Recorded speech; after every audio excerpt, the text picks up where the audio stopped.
And we will be. Thank you. And I'll turn this back over to the folks that are in charge. To discuss what it is that we're gonna discuss today, which is on this one slide that has the agenda on it. No, I don't wanna do that. I don't wanna do that. I wanna go there. Thank you. All right, welcome everybody to our March roundtable. We're gonna start off with our safety moment, as we've kind of been doing it with all of our other roundtables prior when we had the slides going. We started off, if you remember, with the safety moment. So we have Mr. Michael Dubas, who is going to talk to us about safe cooking for patrols and packs.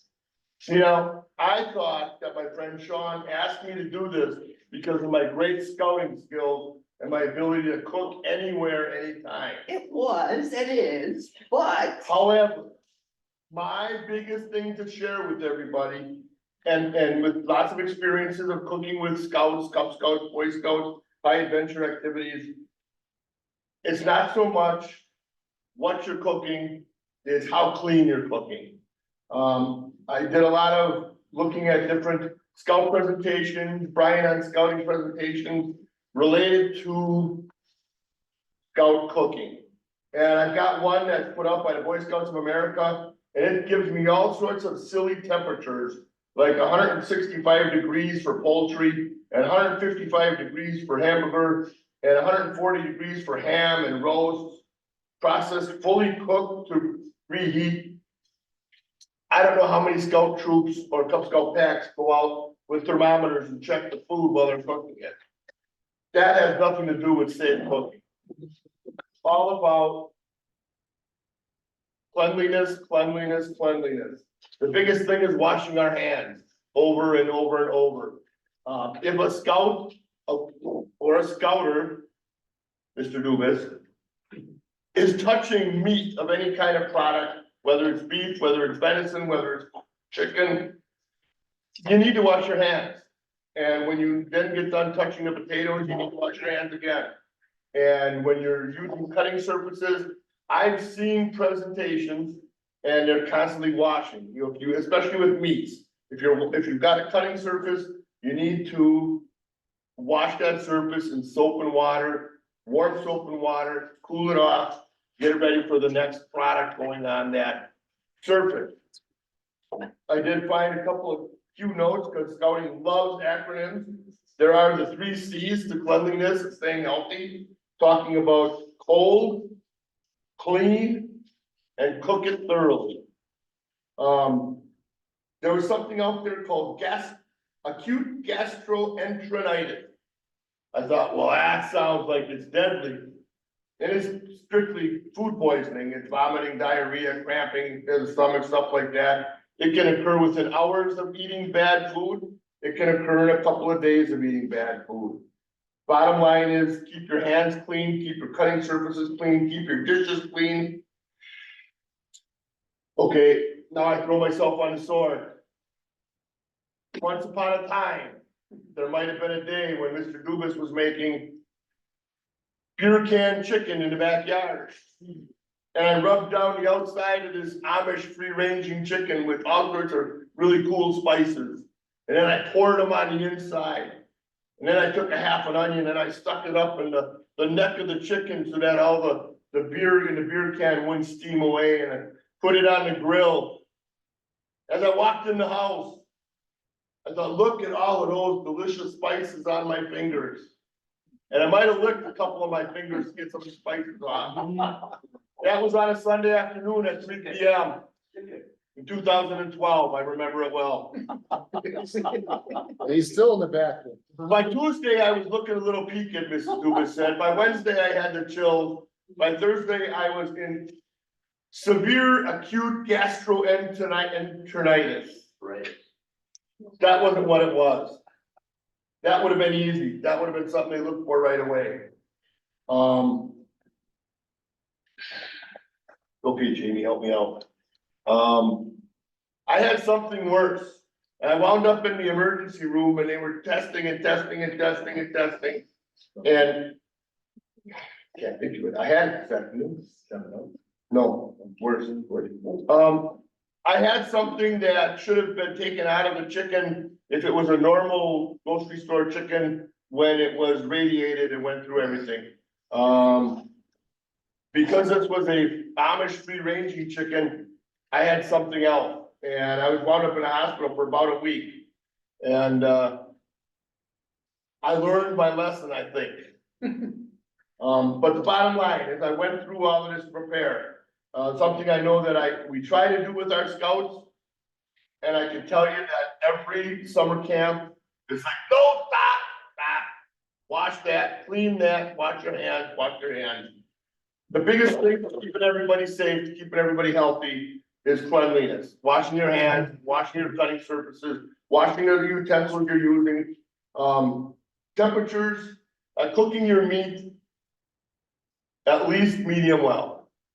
That's not the way I might make it in my own backyard at home, but when we're out on scout outings and we're dealing with everybody's different dietary habits, making sure your chickens are done, making sure that your ground beef is done.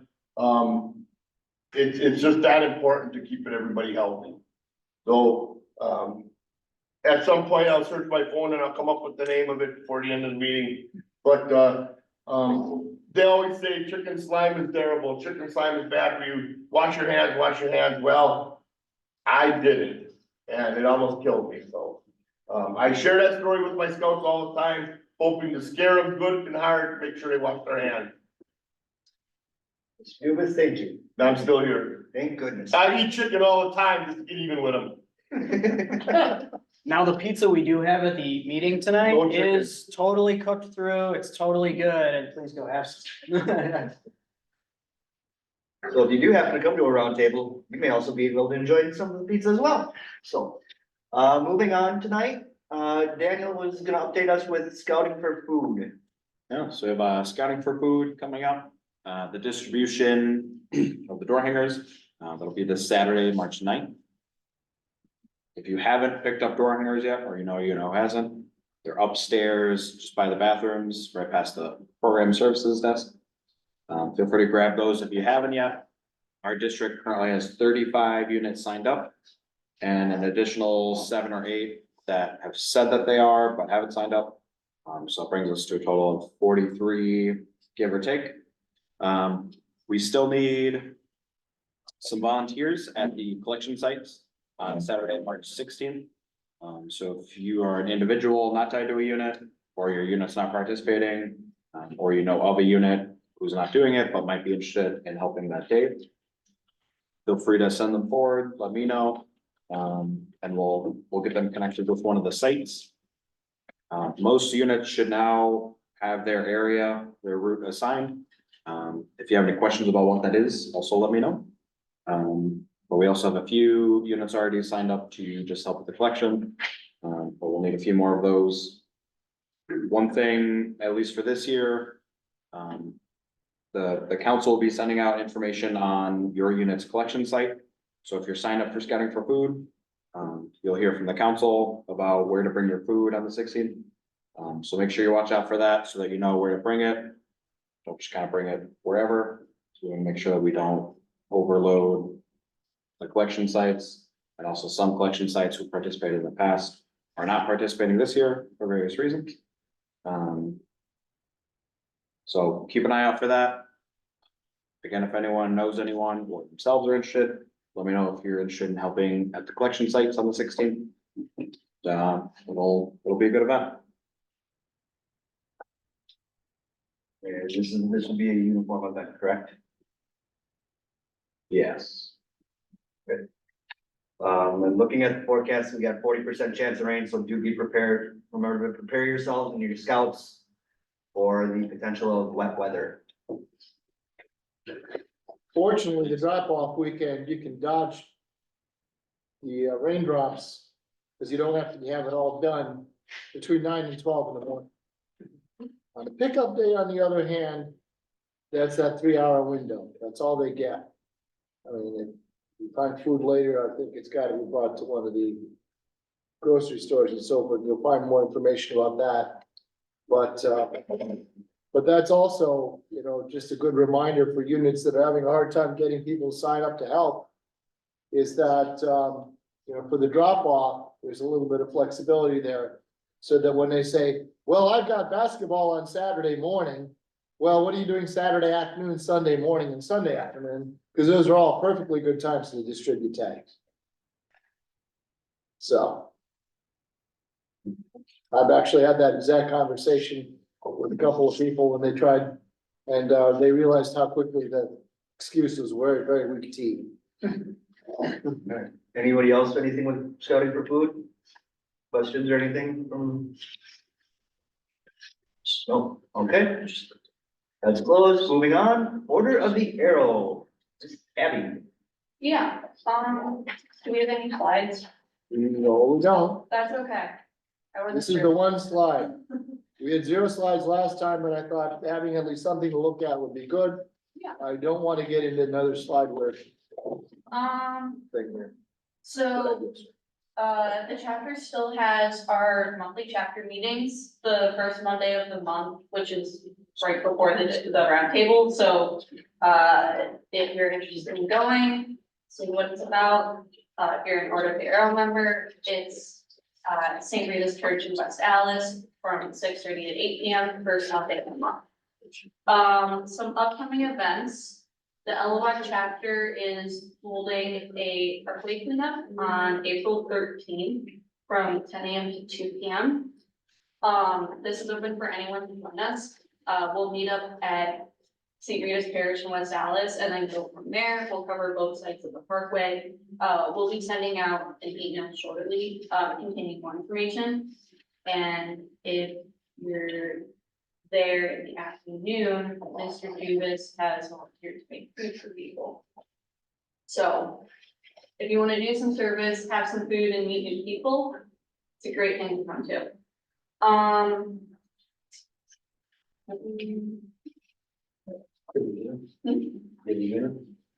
Yep. This Sunday, March 10th, is Tomato's Spaghetti Dinner. So it's gonna be our NOAC fundraiser. Tickets are $8 per plate. Children 2 and under can eat for free. This is to help raise money to lower the cost of transportation to and from NOAC for all of our contingent members. It is at the Kenosha Moose Lodge from 3 p.m. to 7 p.m. The flyer here, if you want to scan it and buy a ticket online. That would help out a lot. And then May 10th through the 12th is Order of the Arrows Spring Conclave at Camp North Dakota. Registration is going to be opening soon, and I believe it's $25 for a general membership.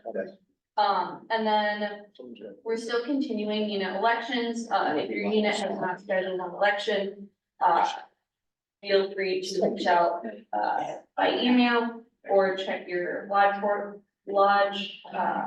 portal to see how to schedule an election. We've been doing really good so far.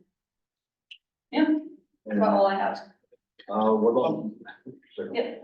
I have, for all of you in the room here, I do have tickets if you want to purchase tickets for spaghetti dinner. And as Abby said, and I know it's on the, emails that Eric's been sending out, the scan square that you just go click on that and that'll take you right to a location where you can pay for your dinners, show up down there, show them your phone, and they'll get you through the door. But it's $8 a plate.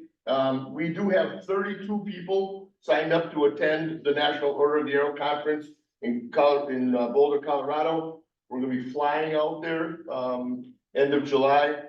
And I know that there's also a number of people that are on staff out there as well, so Kenwatha Lodge is well represented. And then for membership renewal, is that still Yep, open, is so it still with an early bird, or is that So early it's- bird closed? early bird is until March 15th. So dues are currently $13 or $12 or $13. 13. And then after March 15th, they will be $60 per person. Or you can buy the annual pass, which is $100, which gives you a special annual pass patch. and registration for spring conclave, fall fellowship, and the 2024 winter banquet. And your dues. And your dues. All right. Upcoming program, training and advancement. Anybody would, So we have some cool events coming up. I'm really happy to say that our Cub Scout Shooting Sports Day filled up. This is the makeup day from the Winter Shooting Sports Day. So it did kind of get pushed into April, but all the sessions are full for that currently. So if you were still looking to sign up for that, it is full, unfortunately. We've got our first year camper weekend, and that will be. There's no dates on our website. June 28th through the 30th. June 28th through the 30th. First year camper weekend. New Scouts BSA are gonna get their requirements for their first couple of rank advancements. So that's a cool one to look forward to. Kind of near the beginning of the summer here. I haven't read into that one enough, but I wanted to ask anyway. Is the idea more that individuals would be signing up there or units? Are you encouraging whole units to sign up?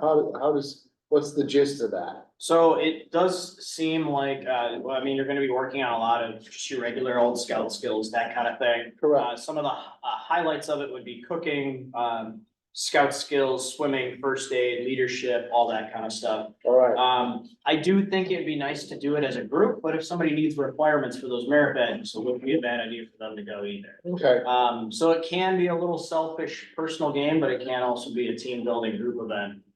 well, I've got 8 crossovers and I'm thinking, bring them out as a patrol, Yeah, you know, and along with their parents. But we do need to also make sure that if there's Scouts BSA parents, they need to be leaders. yep, registered leaders. Eric, I had 2 boys that were crossovers last year that were playing baseball and really couldn't make it to our summer camp days. That attended this event last year. They came home with a couple of merit badges and were totally stoked to start their scouting career after that. So Awesome, yeah, I think I'll see what I can do to take advantage of that and get them to go there. We don't have another alternative. Yeah, similar positive experience. The girl that went last year, and she's really stoked for summer camp as well. We also have our spring family camping weekend, and that's going to be May 3rd through the 5th. Sorry, getting ahead of myself. That is also down at Dakota. It's open to Cub Scouts and Scouts BSA troops. Scouts BSA must follow the BSA camping policies like we were just talking about, registered leaders, that kind of thing. That is also going to be a really cool weekend with shooting sports, fishing, merit badge clinics, Cub Scout adventure clinics with the new, with some new activities for them, bicycle rodeo for the Cub Scouts. All sorts of really cool things for Scouts BSA, merit badges, rifle shooting, archery, first aid. Again, we're trying to focus on a lot of these Eagle required merit badges at camp this summer, and for the coming years, just because we're a little more program. I know we focused on the Cub Scouts quite a bit last year, which wasn't a bad thing, but kind of shifting that focus back to merit badges and everything is always a good thing to do as well. The last couple things I'll mention here are in regards to training. That last couple of ones were probably advancement and camping. We do have, stop bouncing to the top of the page. We have Baloo. Baloo training is April 27th through the 28th, so that's actually coming up pretty quick. We are already in March. That means the next month is April. So April 27th through the 28th is our Baloo training, and that is also going to be at Dakota. For those who don't know, that is basic adult leader outdoor orientation. It's a great program. You really learn how to be a scout as an adult and be an adult leader in a scout unit. It kind of makes you feel young. Well, and more importantly, for Cub Scout packs that want to do overnights, you must have Baloo trained leaders among those that are in attendance. If you're down to 0 Baloos, you don't have a camp out, you're going home.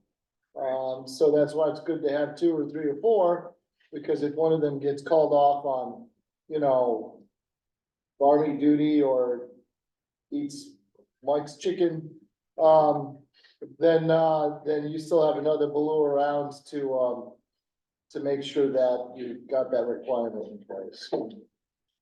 Exactly. I know, we've got a couple of adult leaders in some newer units that are excited to do it, just because they're new adult leaders and they want to immerse themselves in the scouting, lifestyle, that kind of thing. If you do have any new adult leaders, please encourage them to go. Because I think they get a lot out of it, not just in terms of scouting, but personally, I think they'll get a lot out of it as Yeah, well. it's a nice starter course. It's the gateway drug to Wood Badge. Which brings me into Wood Badge. Give it a load. Wood Badge. LLS is. Wood Badge is a 2-weekend event. You do have to attend both weekends. That is August 9th through the 11th. And September 14th and 15th. So it's just a couple of days, 5 days. If you are interested in Wood Badge, please sign up as soon as you can.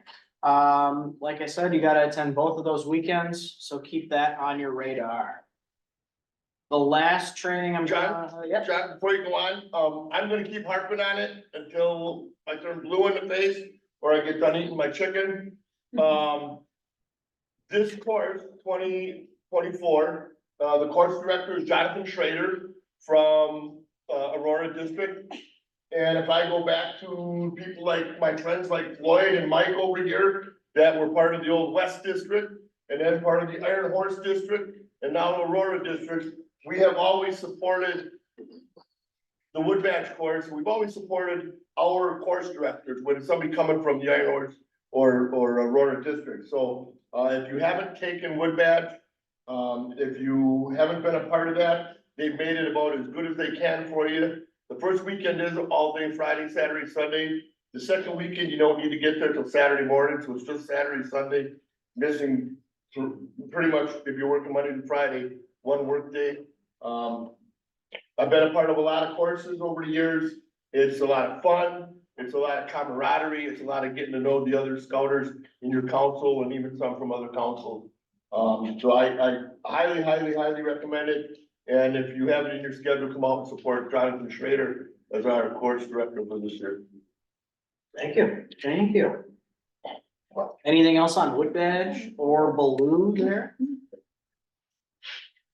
Otherwise, the last thing I'll mention in terms of training, we've got NYLT, that is June 15th through the 20th at Camp O Dakota. There is a pre-course meeting that happens on May 19th, so keep that on the radar as well if you're going to NYLT. Flyers. Fantastic. I was gonna say, does anybody have any more info on NYLT? It looks like there's a lot of information right there. Yeah, this has course dates, pre-course meeting, costs, and just kind of a general overview of the course. I can't recommend it enough for you. It gives them all the tools they need to succeed within a unit and outside of a unit. It's a great chance for them to meet other units outside of their unit and form new friendships. And it really puts the youth through the patrol method. And it really forces them to bond with each other, even if they don't like each other at the beginning. It happens a lot, but I've come out better. All of the people on my staff have come out as better people because of it. And I want to say we have a great team who are willing to give any youth that attend a really good experience. Abby, what's the age requirement? 13 and first class. And then for scouts BSA, the age limit, is 17, but if they're part of a crew ship, that goes until 21. It really is a great course. I know I've said it before, I hated it when I was there and I went back and staffed it 4 years after. And ended up planning it 1 year with Bay Lakes and getting the staff there, and some of my best friends I've ever met were in my patrol when I was going through it. So it's just neat how that happens. Same here. I had a blast when I went through NYLT.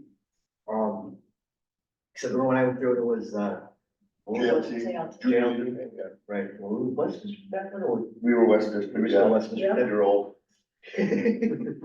Yeah, but even though it wasn't as intense as what the NYLT is, it was still a great learning experience, and again, I went back and staffed it 2 years after, and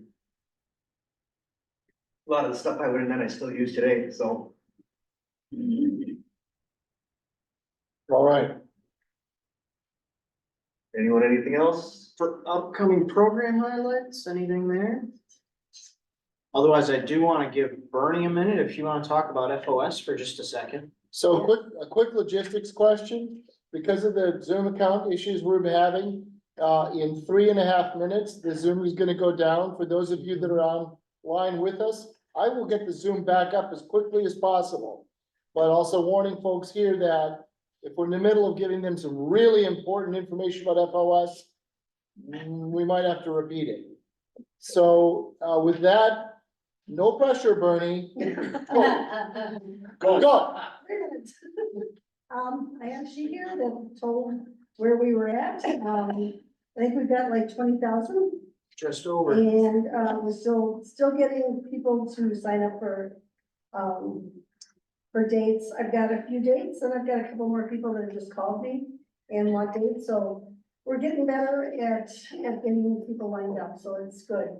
If you know of anybody or you figure out that your unit hasn't had one or, you know, I am going to be starting my phone calls, I think in April this year, April, May. So we want to have everything wrapped up by the beginning of June, end of May. So, it's very important that we have this done. I think everybody here has had a presentation or just about. Yeah. You have What is our district goal by chance? 53,000 for, family and 20,000 for community, and we've got 2,000 for community already. So we have to hustle. If you guys know any businesses or any kind of little stores that you shop at that, I can come visit, it would be great. I've got a couple people, we will do this by, email, which is a little bit harder because I'd rather present, but we'll see what we can get, but I want to be able to get enough people involved so I can build up a directory. So everybody can find out who you should visit because they're supporting us, we should support them. So that's my thing for now. Not yet. If anybody would like to ever become a presenter or help out with presentations, please reach out to Bernie or me. We will help you out and we'll get you out there, and many hands will make less work. That's right. Okay, do we have anything else to regale the crowd with? Because with 1 minute and 30 seconds left, we could also just finish up our announcements and move on without the Zoom. Okay, I used phone a friend. Thank you, Randy. It was Campylobacter that I was diagnosed with. It's bad stuff. Not supposed to be in the food you get. Didn't they close Campylobacter? Yeah, they did. Don't eat the chickens there. Any other announcements for our roundtable here? Otherwise, we'll I don't know if we necessarily need to restart the Zoom. Does anybody out there have something to say in less than 1 minute? Well, thanks for stopping in. We'll get the Zoom issues resolved by next week or next month, excuse me, so that we don't have to chase around like this, but I guess it does impose some time efficiency too. Thank you for joining us, and watch your email for another episode of the Aurora newsletter, Aurora District Newsletter. Say that fast that time. All right, thank you for your time. Thank you. Thank you. Thank you. Thank you, everybody.